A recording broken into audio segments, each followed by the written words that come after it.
Bonjour à tous, bonjour à toutes. Merci d'être fidèles à Radio Fréquence Atlantique. Alors, nous sommes en direct sur Facebook. Tous les zones, c'est 88.3, 93.6, 107.9. Et pour une émission qui commence par des commentaires sur les faits d'actualité Martinique, France et pour une partie des constructions. Alors, aujourd'hui, nous allons parler, pour ce qui concerne de l'actualité en France, des dérives de la police française. Pour ce qui concerne la partie nationale, nous allons commenter une publication d'Emmanuel de Rênal. Et en guise de déconstruction, nous allons justement parler de la question de la consommation et de la qualité de vie des êtres vivants, et en prolongement du commentaire sur de M. Emmanuel de Rênal. Donc voilà un peu le programme pour aujourd'hui. D'abord, les dérives de la police en France. L'actualité cette semaine a dominé des débats sur les culpations de la mise en détention d'un policier et les réactions que cela a enchaîné. Pour rappeler les faits, 4 policiers de la BAC de Marseille ont été mis en examen et il y en a un qui a été mis en détention parce qu'ils ont été accusés par un jeune, Eddy, qui s'appelle, de 22 ans, d'avoir été tabassé, qui a été laissé pour mort, d'après ce qu'on dit. On l'a abandonné dans une ruelle. D'ailleurs, il a encore les séquelles de cette agression puisque son avocat annonce qu'il a de grandes chances de perdre la vue de l'œil gauche. Donc, ce jeune homme n'avait commis aucun délit, n'était pas agressif particulièrement, et ces 4 policiers l'ont violemment tabassé. Après la plainte déposée par Eddy, des enquêtes ont été faites. Les policiers en question ont été entendus par l'inspection générale, l'IGPN de la police nationale, entendus par des magistrats, et 2 d'entre eux ont reconnu, il est important de le dire, ont reconnu les violences.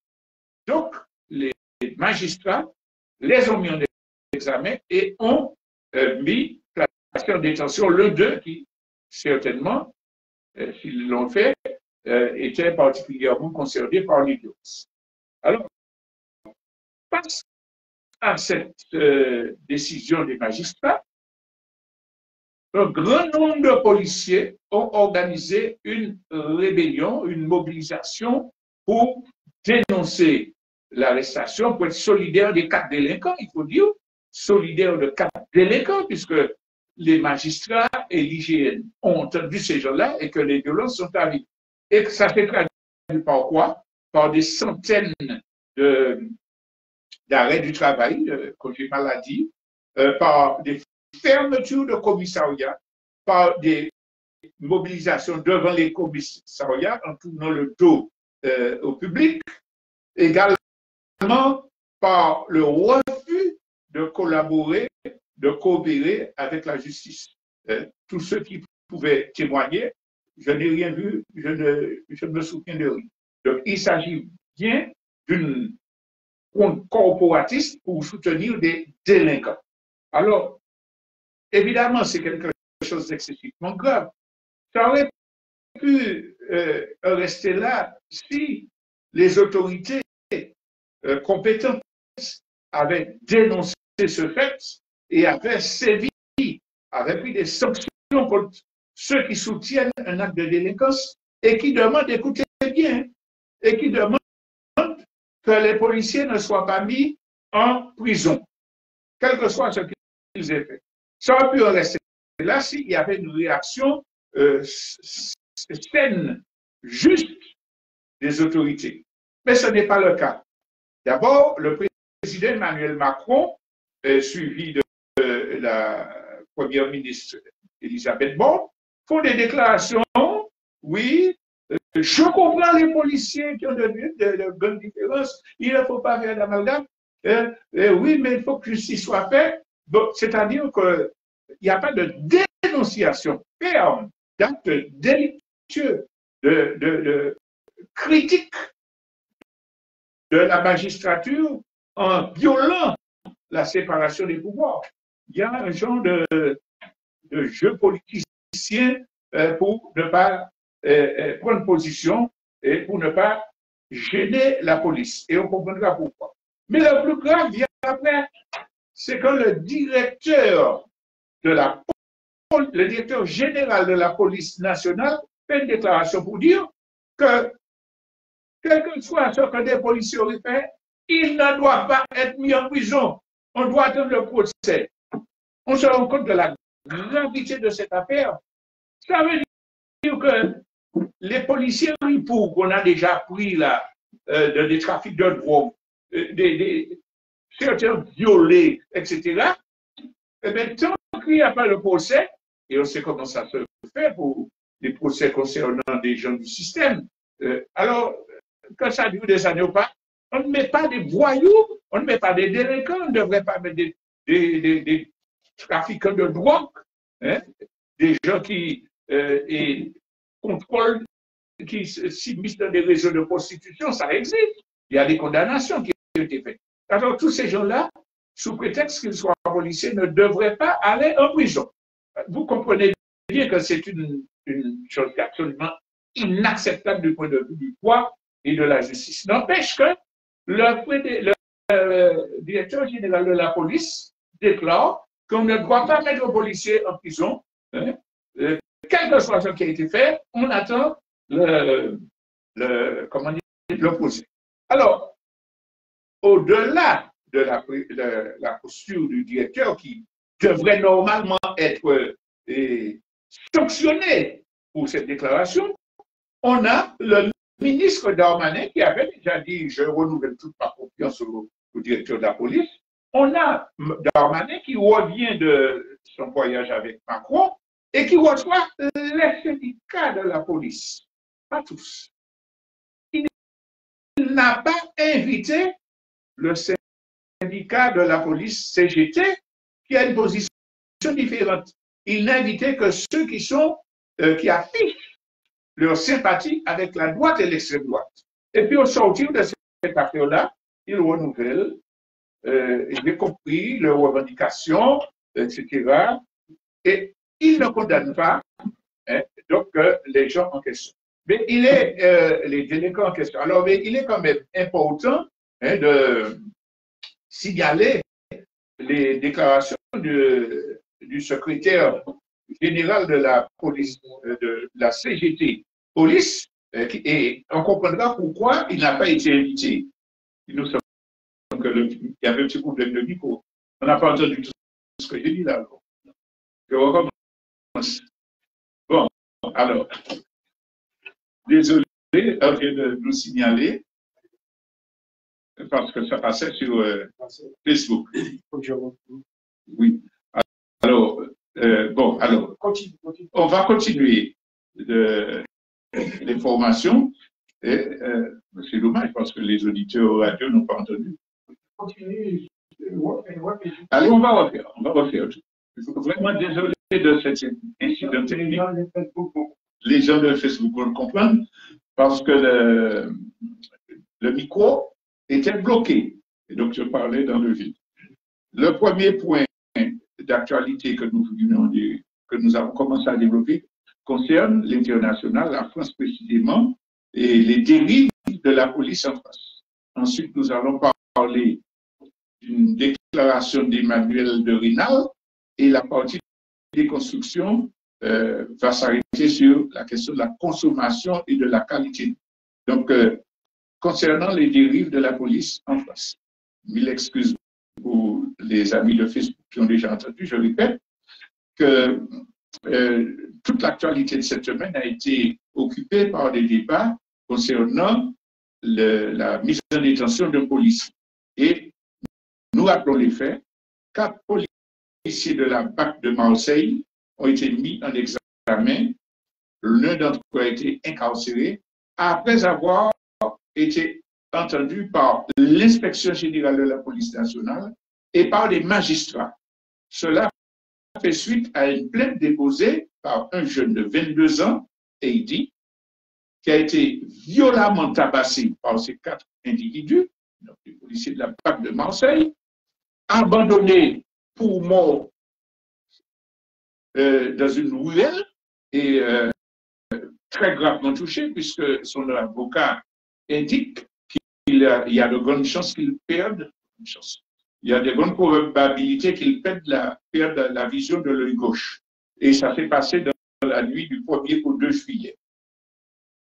Lorsqu'ils ont été entendus par l'IGN et les magistrats, 2 des policiers ont reconnu les violences. Donc les faits sont avérés.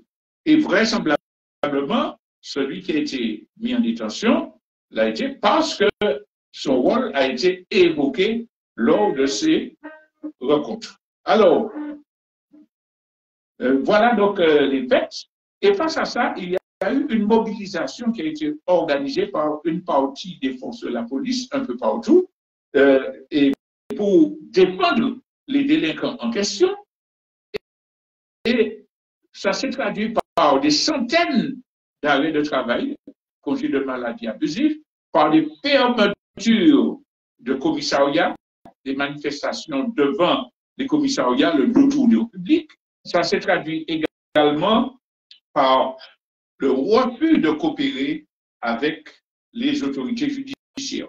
Les témoins, les gens qui étaient là, à Marseille, disent non, ils n'ont rien vu, ils n'ont rien entendu. Donc, ils refusent de porter leur contribution à la justice. Je disais que cela aurait pu s'arrêter là si le droit avait été respecté, si les principes de justice avaient été respectés par les institutions. Or, le président de la République, Macron, la première ministre ont fait des déclarations évasives, parlant comprenant la douleur des policiers. En même temps, il faut que les magistrats font, mais ne se sont pas prononcés clairement contre les attitudes des policiers pour dire sans ambiguïté, sans louvoiement, que cela est condamnable et qu'il fallait sanctionner. Mais le plus grave, c'est lorsque le directeur général de la police nationale, M. Frédéric Beau, intervient pour déclarer qu'un policier, quel que soit ce qu'il aurait pu faire, n'a pas sa place en prison. On ne doit pas mettre un délinquant, un policier en prison. On doit attendre son procès, qui peut venir après des années, alors qu'il touche ses indemnités, etc. Et puis, l'affaire est étouffée. Je pose la question, est-ce que cela est valable pour les ripos, puisqu'il en existe, on a déjà eu des procès, des condamnations pour ça, qui détournent des paquets de drogue dans des commissariats, qui interviennent dans des réseaux de prostitution, qui détournent de l'argent. Quand des gens sont pris, sont reconnus coupables d'actes délictueux, j'allais même ajouter, si on a une preuve qu'un policier est complice de terroriste, est-ce qu'on ne va pas le mettre en prison puisqu'il est policier? C'est quelque chose d'absolument intolérable qu'un directeur général de la police nationale dit cela. Et après qu'il l'ait dit, le ministre Darmanin lui renouvelle sa confiance. Pire, le ministre part en promenade avec Macron dans le Pacifique, et à son retour, il reçoit des syndicats de police. Il invite les syndicats de police, à l'exception du syndicat de police CGT, qui a une position plus correcte sur l'affaire. Il invite les syndicats de droite qui sont manipulés, qui sont connus d'être de droite ou d'extrême droite, et en sortant de ça, son langage, c'est « je comprends la douleur des policiers, oui, il faut ». C'est-à-dire dans l'esprit de Macron, et je soutiens certaines de leurs revendications. Ça veut dire qu'il donne un blanc-seing aux délinquants. Et rappelez-vous, quand nous avons rapporté la question de l'assassinat du jeune Naël de 17 ans, nous l'avions déjà dit que la politique du gouvernement français, c'est d'encourager l'impunité des forces de l'ordre, des forces de répression, parce que cela participe de la fascisation du système. Je vais y revenir, mais je peux quand même rappeler les positions tout à fait courageuses du syndicat CGT de la police. Alors, le secrétaire général s'appelle Anthony Caillé, et il a déclaré sur une chaîne télévisée ne pas comprendre la position du gouvernement et qu'on était dans un état de droit, ce que demandent certains policiers et certains syndicats de policiers, d'avoir une justice d'exception à l'endroit des policiers, ce n'est pas aujourd'hui entendable ni acceptable. Ce serait grave dans une république, dans une démocratie. Ça, c'est la position du syndicat CGT et on comprend pourquoi Darmanin ne l'a pas invité. Alors, ce que nous voulons faire comme commentaire, c'est que ce n'est pas simplement une bavure ou un fait divers, c'est une preuve qu'il y a une intention et une action réelle, globale, pour fasciser la société. Et cela a commencé aux États-Unis avec le Patriot Act, et ça s'est étendu. Au départ, c'était le prétexte de lutter contre le terrorisme. Après ça, on a pris des mesures fascisantes au prétexte de protéger la santé des gens contre Covid-19, mais d'une façon générale, les législations qui permettent les arrestations préventives, etc., les attitudes du gouvernement qui couvrent des répressions violentes de masse. Rappelez-vous le nombre d'éborgnés développés parmi les gilets jaunes qui manifestaient pacifiquement. Rappelez-vous les grandes bassines, rappelez-vous toutes ces luttes écologiques où la violence est débridée. Des institutions internationales ont déjà condamné la France pour usage abusif de la violence. Mais ce n'est pas par hasard, c'est parce que le gouvernement est en train de fasciser la société. Et en n'étant pas aussi ferme, en ne sanctionnant pas le directeur général de la police, ou en essayant de profiter des problèmes des policiers pour protéger les cap délinquants, c'est le terrain du fascisme qu'on prépare. Alors, à ce sujet, il faudrait combattre des arguments qui sont pris pour favoriser la fascisation. D'abord, la police n'est pas raciste. C'est quelques bavures. Mais on ne peut pas dire que la police est raciste. Des policiers qui viennent nous défendre quand on est agressé par des voyous. La police n'est pas raciste. Nous disons très fermement, très clairement, la police française est raciste. C'est un problème, comme on dit, systémique. Quand des gens de gauche, des gens défenseurs des droits de l'homme affirment cela, tout de suite on dit, mais non, les policiers, regardez comme ils souffrent, ils sont dans la rue, ils ont des nuits où ils ne travaillent pas. On n'a pas dit tous les policiers sont racistes. On dit la police, l'institution française est raciste. Et cela, tous les émigrés qui vivent en France le savent, qui sont contrôlés au faciès. On sait que la police française est dans une très bonne proportion, soutient le Front National. Quand on dit que l'institution est raciste, ça ne veut pas dire que tous les individus policiers sont racistes. Il y en a qui luttent, tellement qu'il y en a beaucoup qui abandonnent la police à cause de cela. Le syndicat policier de CGT rappelait que ces dernières années, 30% de gens ont démissionné. Que dans la police, le taux de suicide est le plus important pour ce qui concerne tous les organismes de fonction publique. Ça veut dire que les policiers sont en souffrance, les policiers de base. Parmi eux, il y en a qui deviennent racistes parce qu'on dit que c'est à cause des immigrés qu'on ne peut pas vous payer, parce qu'on leur désigne des groupes émissaires. Mais il y en a beaucoup qui sombrent dans la dépression, qui ne comprennent pas, qui démissionnent parce qu'ils ne sont pas d'accord avec le système, pas avec le fait que la police soit raciste. Je l'ai déjà dit sur cette antenne, je le répète cet exemple, la compagnie de CRS de Beaucresson en France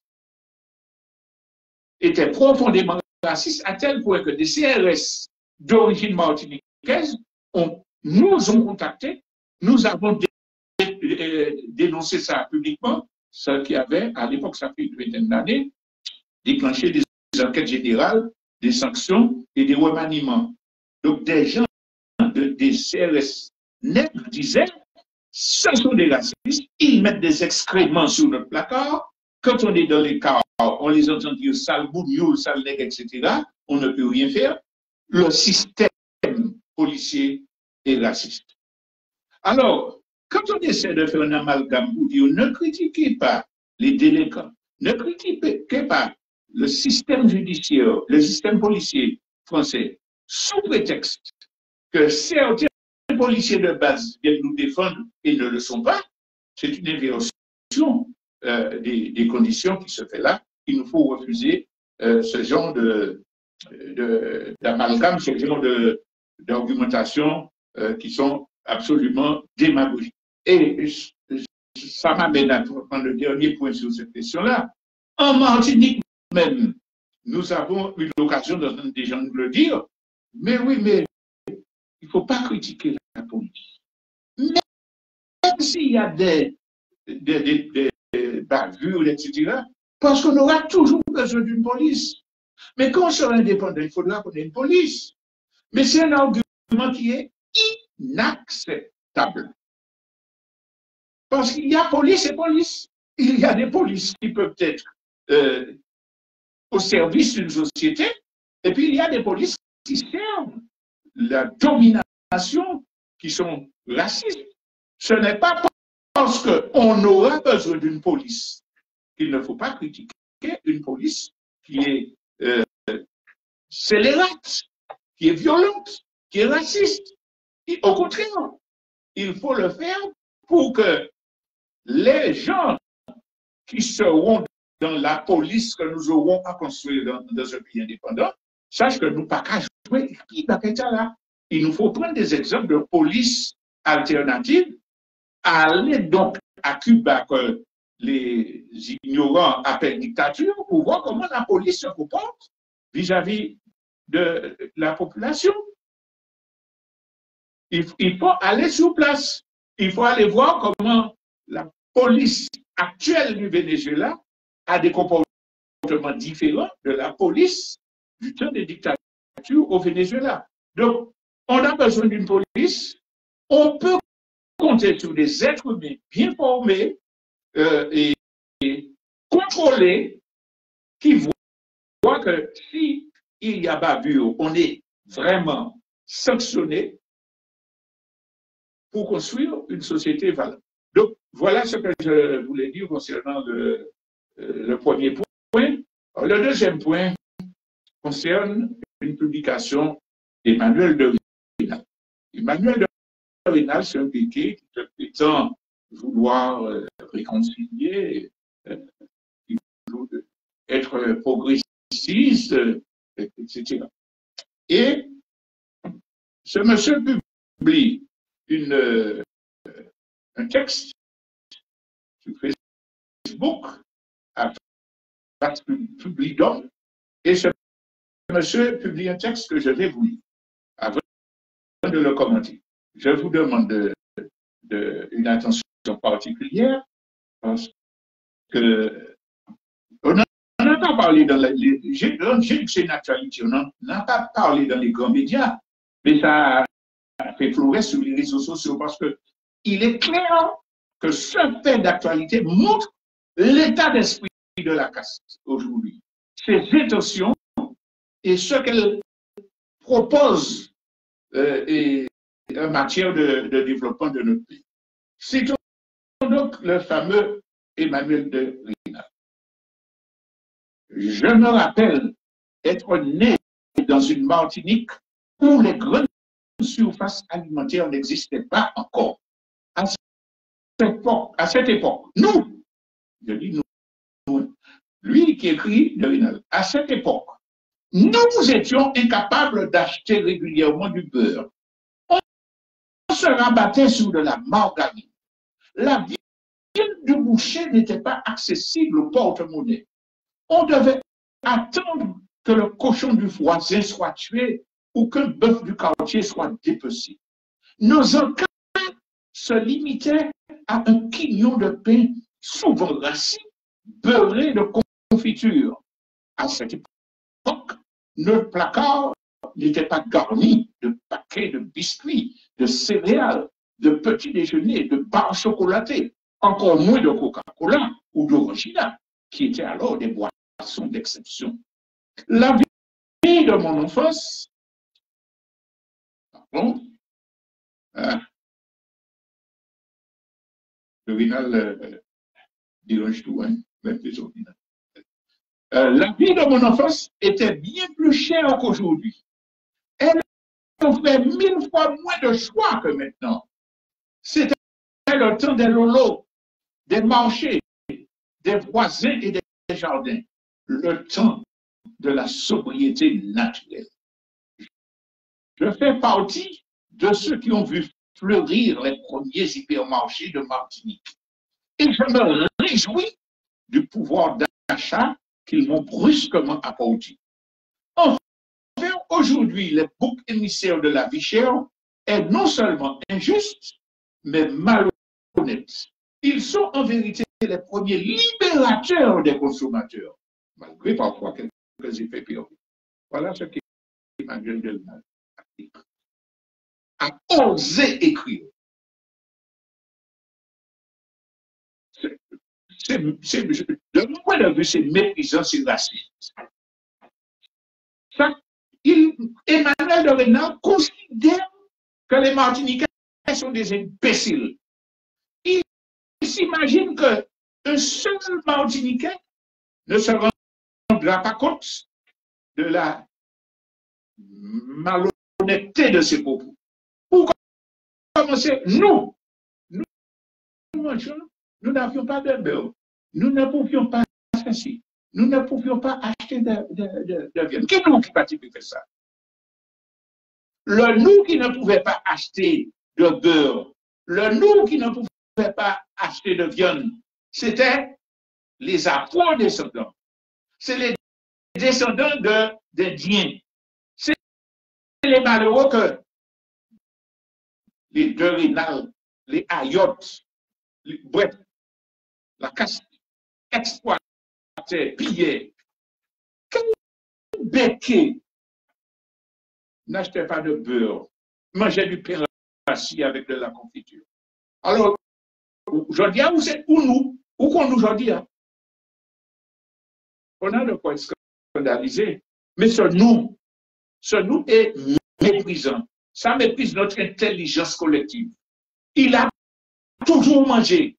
La vie n'était pas chère pour lui et la vie était chère ici. Non pas parce qu'il y avait des supermarchés.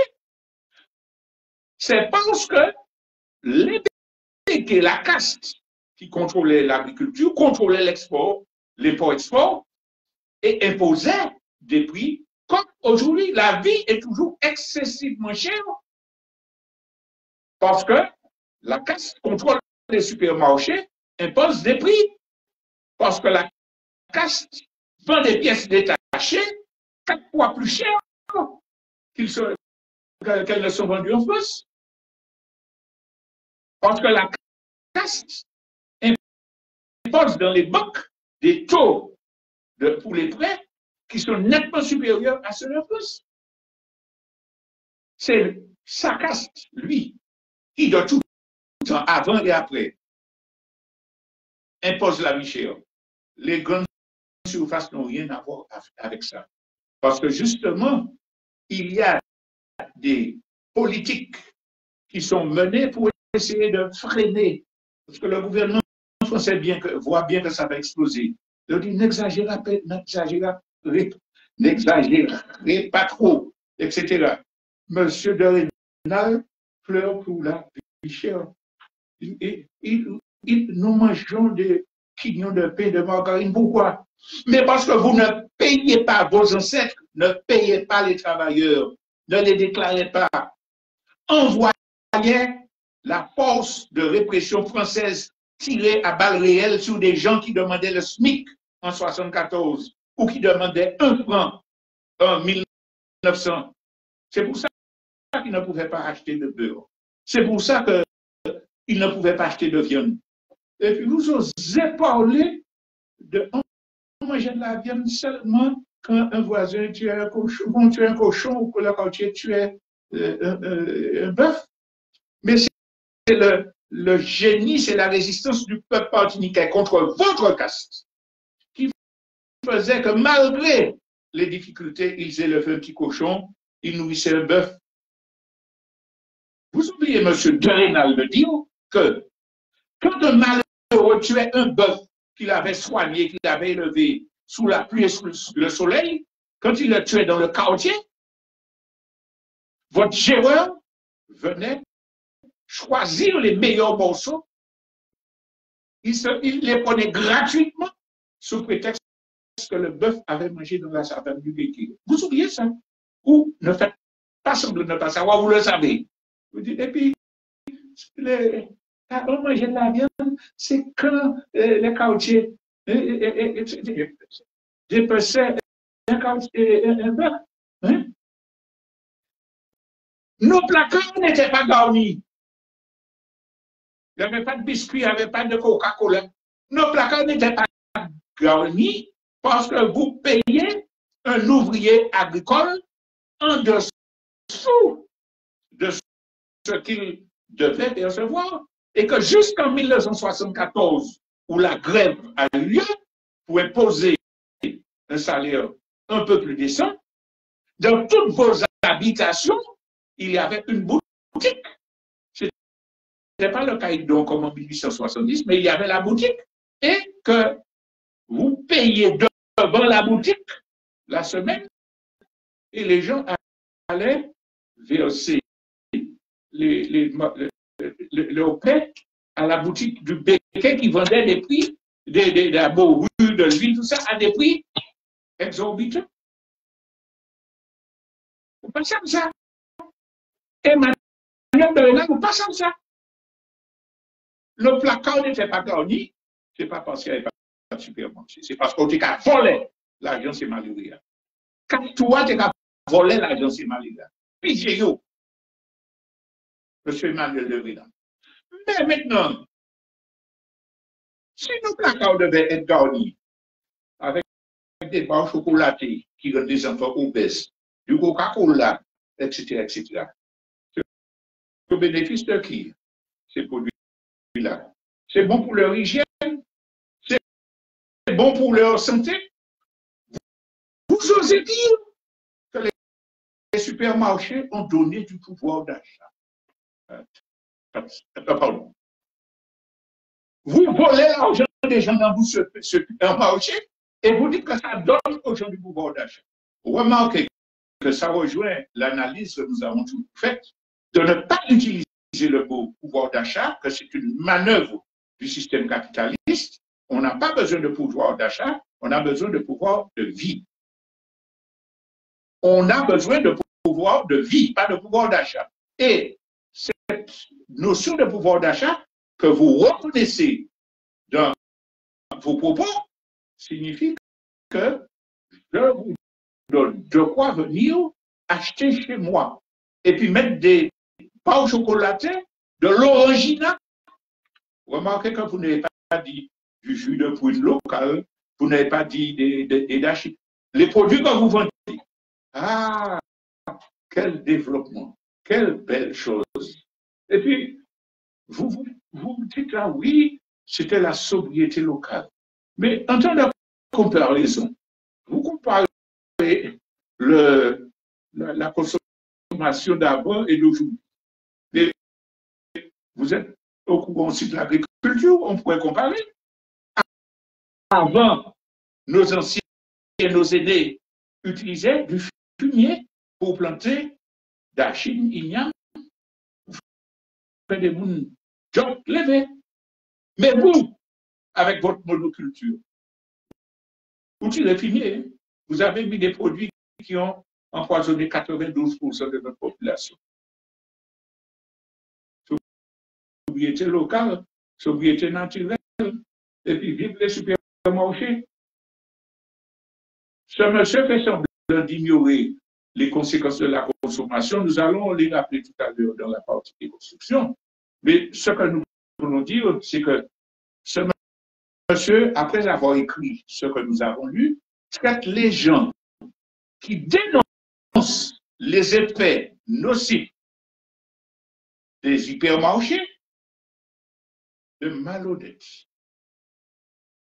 On est malhonnête quand on dénonce la multiplication des hypermarchés qui s'installent partout, tuant le commerce local, assassinant l'environnement, comme à Génipa ou ailleurs, au Vauclin récemment, on en parle. Donc, ces hypermarchés qui assassinent la population, qui précarisent le travail,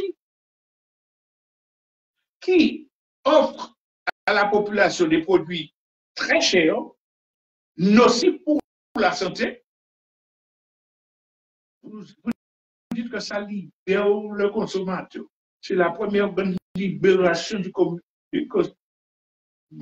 ne pense pas une minute que vous soyez inintelligent ou ne sachant pas la portée démagogique de ce que vous dites. Les propos d'Emmanuel de Rinal sont tout simplement répugnants. Et puis ce groupe-là qui essaie de faire semblant de vouloir... Nous, t'es quand même des pains qui margarine actuellement, nous, qui essaient de jouer à la réconciliation. C'est nous tous créoles, c'est nous-mêmes, même poil.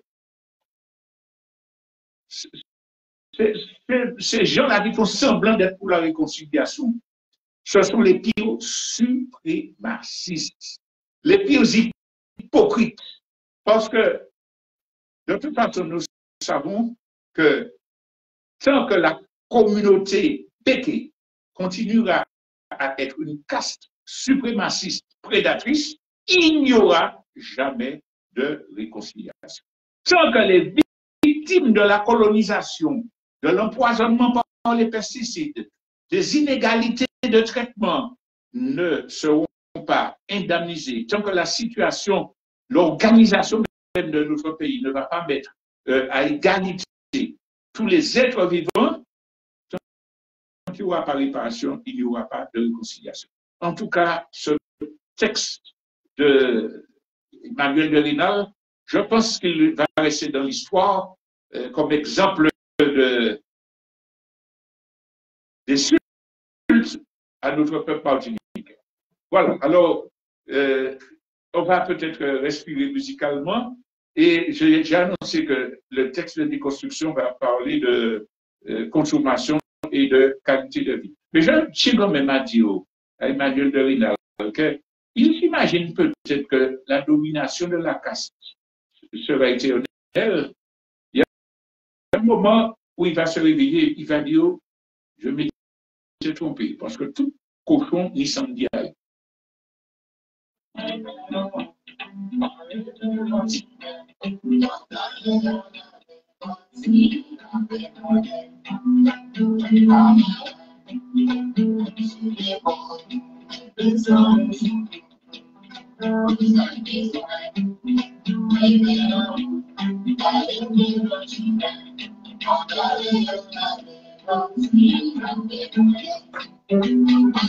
Voilà, alors, consommation et qualité de vie, par référence à ce que le monsieur disait des hypermarchés, etc.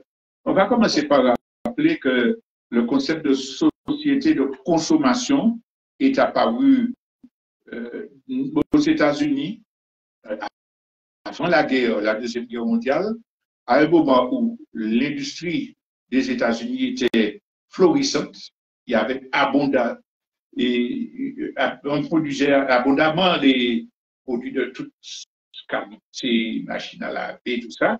Et comme il y avait une classe moyenne importante aux États-Unis, essentiellement blanche, ça a assuré le développement du capitalisme aux États-Unis. En France, c'est venu plus tard. C'est venu après la Deuxième Guerre mondiale. On a parlé des 30 glorieuses. C'est les 30 années qui ont suivi la Deuxième Guerre mondiale, parce que, de toute façon, les États-Unis dont nous venons de parler, c'était parler de la direction économique et politique de l'Europe qui avait perdu, enfin, qui était dévastée par la guerre, hein, le fameux plan Marshall que certains citent comme exemple, c'était la colonisation de l'Europe par les États-Unis, et le capitalisme s'est développé dans le cadre de la société de consommation. Alors, société de consommation, ça veut dire qu'il y a des gens qui ont en face d'eux une profusion de produits de toute nature et qu'ils peuvent acheter grâce à l'argent dont ils disposent. Disons que dès le départ, dans la société de consommation, il y a différence de conditions. À Harlem, on n'était pas dans la société de consommation. En France, les paysans, les ouvriers, etc., n'étaient pas dans la société de consommation. C'est petit à petit que toutes ces classes se sont intégrées dans la société de consommation parce que le capitalisme s'est trouvé devant une contradiction. Le volume de production était tel que la classe moyenne ne suffisait pas à tout consommer. Il y avait une surproduction. Il fallait faire en sorte que tout le monde puisse s'en emparer. C'est là que les questions de crédit, certaines augmentations salariales ont pu être mises en place. Mais évidemment, chez nous, Polonie, la société de consommation arrive beaucoup plus tard. Aujourd'hui, on peut dire que l'essentiel du monde est payé par cette société de consommation. Mais les effets pervers de la société de consommation sont tels qu'on ne peut plus les cacher et que même les gouvernements, les institutions internationales sont obligés de dire, à cela, on va dans un mur. Regardez déjà la question du dérèglement climatique, que les usines, etc., produisent des gaz à effet de serre, catastrophes climatiques, la société de consommation en Grèce aujourd'hui. Allez en parler aux gens qui ont perdu leur maison. Donc, il y a cette conséquence-là que tout le monde admet. Dérèglement climatique, catastrophe climatique. Deuxièmement, accumulation de déchets dont on ne sait que faire, qui polluent les terres, les océans, plastiques, qui tuent les poissons, etc., qui tuent les espèces humaines, animales. Troisièmement, il y a cette dégradation du sol avec la politique d'extraction des minéraux et tout ça. On voit des villes qui s'effondrent parce qu'on a trop causé pour prendre des matières premières. Il y a un dérèglement total des structures. Et puis, au-delà de tous ces effets, il y a les conséquences sur l'être humain. Parce que les produits d'alimentation que vendent des amis d'Emmanuel de Rênal, mais d'une façon générale, les capitalistes, sont chargés de conservateurs, de toutes sortes de produits cancérogènes. Et chaque jour, on entend un scandale, les biberons des enfants, ceci, bref, l'amiante qu'on a utilisée dans les bâtiments et donne des maladies, etc. Donc, la santé humaine est gravement affectée par les conséquences de la société de consommation. Mais c'est bon, on a parlé tout à l'heure des pesticides avec toutes les conséquences que nous connaissons déjà. Quand on a tout cela, on dit comment des gens continuent à faire le culte de la société de consommation, des hypermarchés, etc., etc. Alors qu'on sait que ça conduit la planète et l'humanité à la catastrophe. Il y a évidemment ceux qui en tirent profit, qui font propagande dans leurs médias, qui savent que même si la catastrophe, leur puissance financière, leur pouvoir leur permettra d'essayer de survivre dans des bunkers, dans des villas protégées, etc., etc. Il y a cela. Mais le drame, c'est que l'écrasante majorité des populations qui sont victimes et qui n'ont pas possibilité d'avoir un épanouissement du fait de la société de consommation, ils continuent à consommer, ils continuent à être attirés par cette société de consommation. Alors c'est là qu'il nous faut comprendre la question de l'addiction. Pourquoi cette addiction, malgré toutes les alertes scientifiques, malgré ce que nous voyons, malgré ce que notre conscience nous dit, mais on peut parler, on continue. Alors, à quoi est due cette addiction? Premièrement, au fait que les esprits humains sont conditionnés par l'idéologie dominante. À l'école, on vous apprend que bon, pour être bien dans votre peau, il faut avoir ceci, il faut cela. La publicité vous apprend que les demoiselles vont mieux vous apprécier si vous êtes au volant d'une Porsche, etc. Que vous seriez mieux. C'est-à-dire qu'il y a une propagande massive qui est faite à travers les écoles, à travers les films, à travers tous ces films qui nous montrent la vie des sociétés riches, en classe moyenne, etc. La publicité, tout cela conditionne les esprits. J'aime à répéter que ce n'est ni une question d'intelligence, ni une question de méchanceté, ni une question de bonne volonté ou de mauvaise volonté. C'est le fonctionnement du cerveau humain qui fait que des idées s'imposent dans notre conscience et dans notre subconscient surtout, et qui nous induisent à des comportements nocifs pour nous. Même si on en a un peu l'idée, mais on est addict à la consommation, comme d'autres sont addicts à la drogue, à l'alcool, etc. Donc, cette force de domination de l'idéologie et de la propagande de la publicité qui est en nous. Parce que ceux qui détiennent les moyens d'éducation, d'information, de conditionnement, ce sont précisément les maîtres de la société de consommation, ceux qui en profitent. Et ce sont ceux qui dépendent de l'idéologie des capitalistes bourgeois de l'Occident. La société bourgeoise occidentale s'est imposée à l'échelle de la planète, puisque avec l'occupation des différents territoires, le formatage des intellectuels, des élites, ils sont parvenus à faire ce travail-là dont nous parlons, de modifier les consciences, les comportements. En Chine, on parle de la Chine, qui est un État isolationniste, si on veut. La moyenne bourgeoisie et la grande bourgeoisie chinoise est alignée sur l'idéologie occidentale. Les Chinoises les plus riches vont se faire débrider les yeux, vont venir régulièrement sur les Champs-Élysées faire leurs achats, parce que l'idéologie est forte. Donc, mais souvent, parmi nous, au sein du peuple même, on critique ces gens-là qui vont au croisière. Quand il dit malheureux, ils sont américains, ils vont croisière. La personne qui dit ça manifeste son aliénation autrement. Quel type de voiture elle va choisir? Quel type de vêtements elle va mettre sur elle, cette personne, pour aller dans l'anniversaire? Qu'est-ce qu'elle va prendre dans une réception?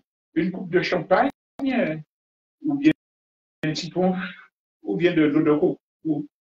Non, ça veut dire que l'aliénation, c'est ce qu'on appelle l'aliénation, la captation de la conscience et des idées par ceux qui viennent de l'extérieur, c'est général.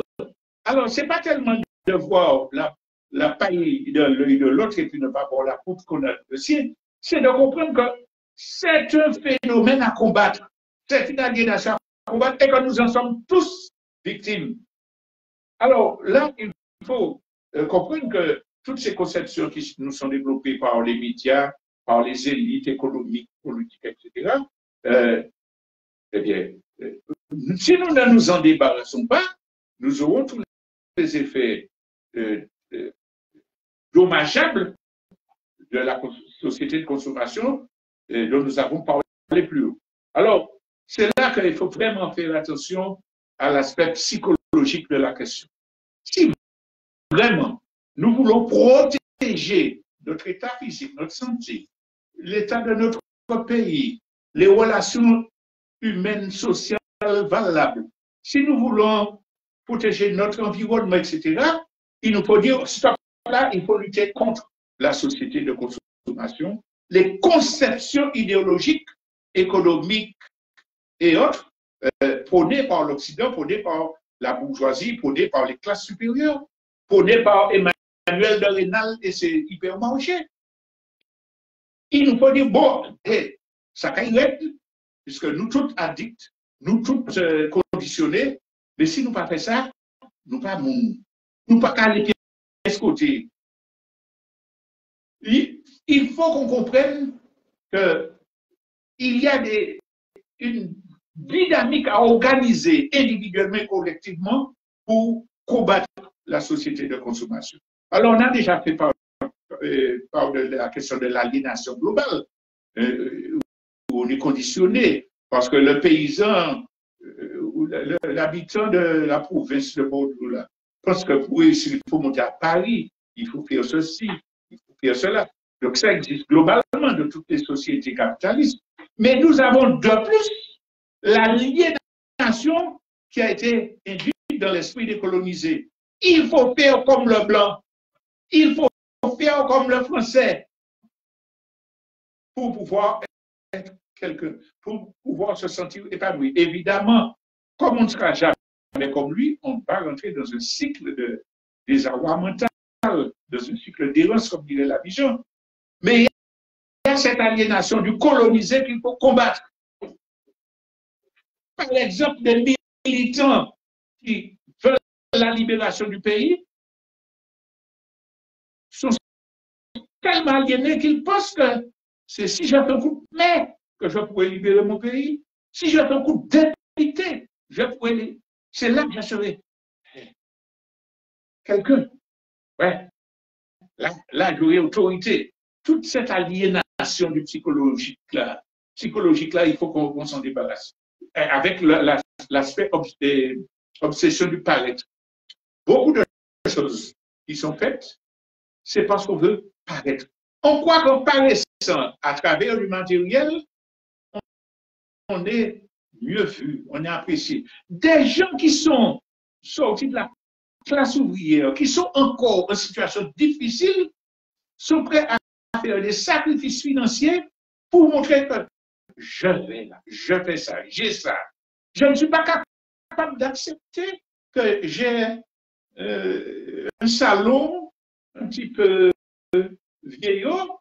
Non, si les gens viennent chez moi, les gens ne pas des salons. Non, il faut que j'ai quelque chose de cher. Ça va me donner des problèmes. Il faut que j'ai ça pour paraître. C'est ça, l'obsession du paraître, qui est un dérèglement mental. Et puis, il y a un autre aspect qui est lié justement à la société de consommation et à l'idéologie occidentale bourgeoise, la peur du manque. Surtout pour des gens qui sont venus des petites classes, des classes moyennes, des classes où on a flirté avec la misère, où on a connu la misère. On a peur du manque. Qu'est-ce que je vais faire si je n'ai pas ça? Vous voyez, par exemple, quand on annonce une intempérie, le rush qu'il y a pour acheter des choses, pour stocker des choses. On peut considérer que c'est un instinct de survie. On peut dire, bon, il faut s'assurer qu'on ait de l'eau demain si les supermarchés sont. Si on prend l'eau, si la SME prend l'eau. Mais ça se base aussi sur une peur psychologique du manque. Prenons l'exemple. Quand on annonce l'intempérie, les gens qui courent au marché, au supermarché, combien d'entre eux ont à l'esprit si de l'eau est caïmée, il faut que je fasse pour de l'eau par ici, pour dire, bon, hé, maman quartier, je dernier fois de l'eau, combien d'entre eux ont une réflexion collective de prévention de leur vie, du long terme, du plus long terme? Non, mais c'est pas leur faute, c'est pas parce qu'ils veulent mourir qu'ils ont envie de se suicider, c'est que le cerveau fonctionne avec un endoctrinement idéologique, un conditionnement qui pousse à régler la chose matérielle urgente.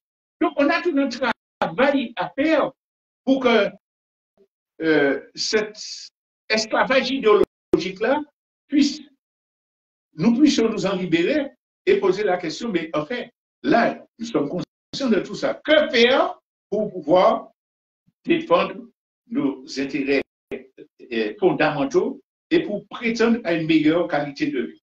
Et ce sera donc le dernier point que je vais développer. Eh bien, d'abord, il faut comprendre que c'est aujourd'hui et maintenant qu'on doit prendre une décision pour entamer un processus individuel et collectif visant à résoudre la question posée. Individuel, amender les comportements. C'est-à-dire qu'il faut que je sois capable, quand je rentre dans un magasin, pour dire, est-ce vraiment mon besoin ça? Est-ce vraiment ça vaut le coup? Je dis, solde tel machin, 3 fois moins cher. Ah, il est moins cher que d'habitude, mais est-ce qu'on besoin? Il nous faut apprendre à ce comportement-là. Et il nous faut enseigner à nos enfants qui viennent nous demander un smartphone à 6 euros, etc., la question des priorités en matière d'utilisation de ce qui est autour de nous.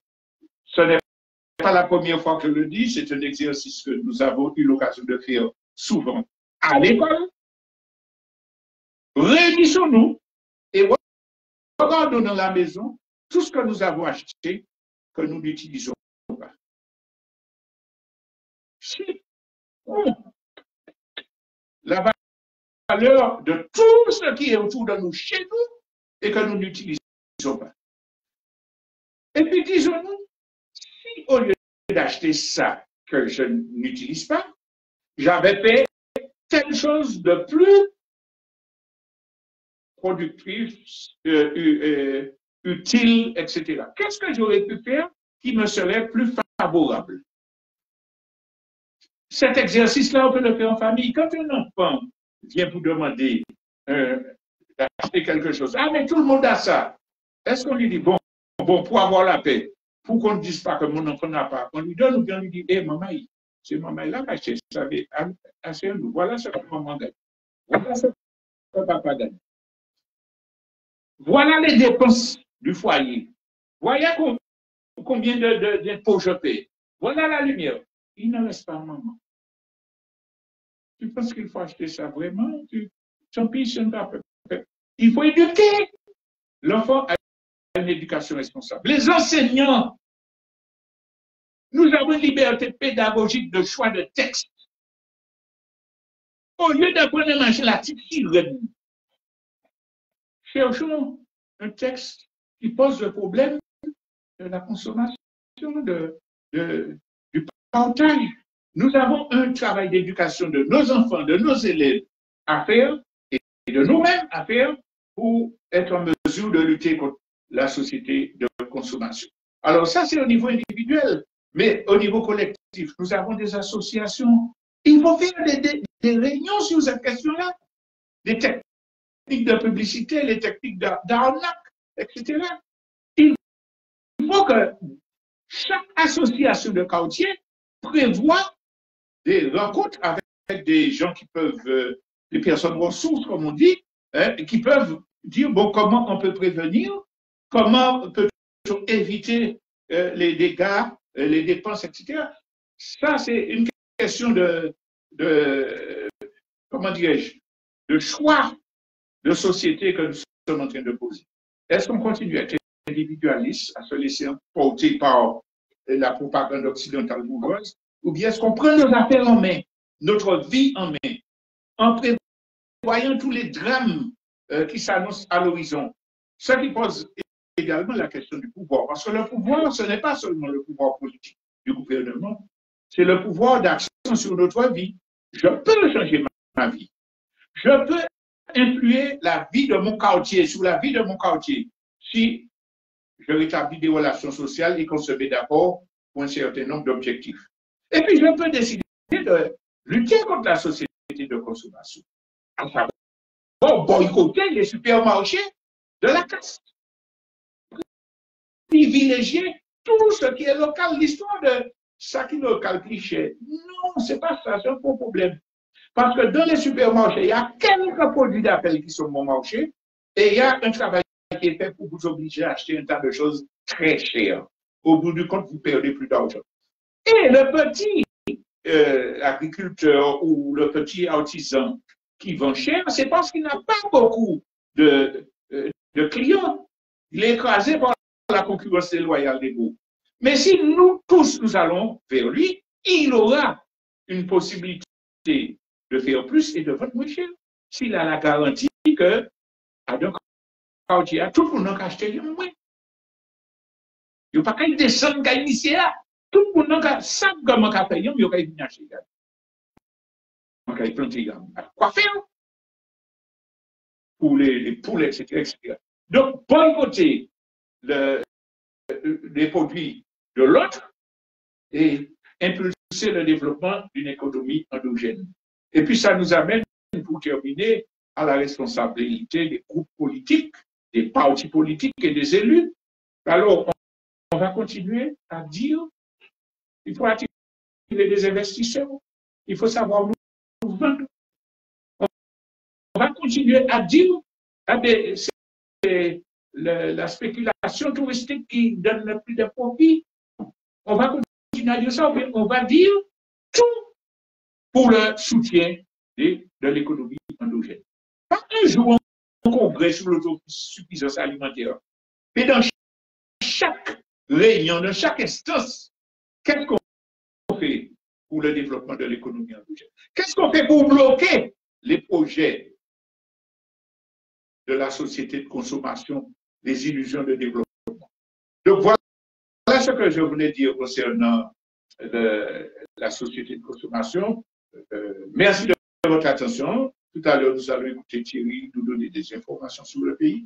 Et dans la partie interactive, sur la radio, vous pouvez porter vos idées au 0314 03. Merci encore de votre attention.